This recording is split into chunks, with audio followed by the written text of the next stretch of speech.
রস খাওয়া শেষ, সাভার থেকে রওনা ঢাকার উদ্দেশ্যে। ড্রাইভে আছেন মোহাম্মদ ফিরোজ। এটা ভালো থাকলো, সবাই একটা আতঙ্কের মতো দুর্ঘটনার কবলে সকলের কাছে এই প্রত্যাশা। এখন আমাদের গন্তব্য মিরপুর এভিনিউ 5। আমি আমার সাইডে আমি যাচ্ছি ধীর গতিতে। সকালবেলা রওনা দিল, কুয়াশার প্রভাবটা এক কাটেনি, কিছুটা কুয়াশা থাকলেও তার মধ্যে যাচ্ছি শান্তপ্রিয়ভাবে।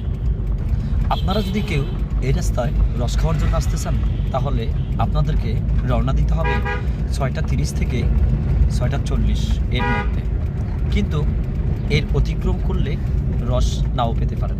যেমন আমরা 7:10 পৌঁছে যাই বিরুলিয়া সেই রসের দোকানে।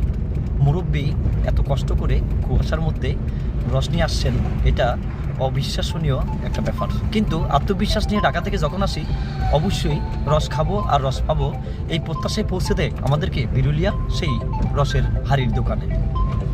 আমাদের আশা রস খেয়ে আবার গন্তব্য ঢাকার দিকে। এখানের সবজিগুলা দেখতে অনেক সুন্দর, কিন্তু মনে হয় যেন এই সবজিগুলা আমার গ্রামের পাশের জমিতে করা হয়েছে। আসলে টেস্ট কি জিনিস বোঝা যেত যদি কিছু সবজি নিয়ে যেতাম। এত জ্যাম আর এত গাড়ি, যা কল্পনার বাইরে।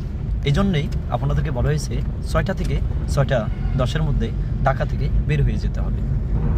সামনে যে দৃশ্য দেখছেন তা প্রায় ভেরিবাদের কাছে বিরুলিয়া ব্রিজে ওঠার আগে। কিন্তু এই পরিমাণ কুয়াশা, যে পরিমাণ হেডলাইট ছাড়া গাড়ি চলাই মুশকিল। হেডলাইট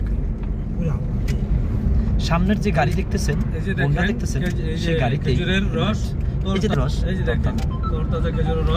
ইতিমধ্যে আমরা খেয়েও আসলাম, আবার আমাদের বন্ধুরা সাথে নিয়ে আসলাম। এই সেই বিরুলিয়া ব্রিজ। আসলে গ্রামে কি পরিমাণ কুয়াশা তা আউটসাইডে দেখলেই বোঝা যাচ্ছে। সামনে পাঁচ হাতও দেখা যাচ্ছে না। একটা গাড়ি আসতেছে সাদা, বোঝা যাচ্ছে যেন মোমবাতির কোনো কিছু একটা জ্বলতেছে। কি পরিমাণ কুয়াশা আপনারা দেখলেই বুঝতে পারবেন।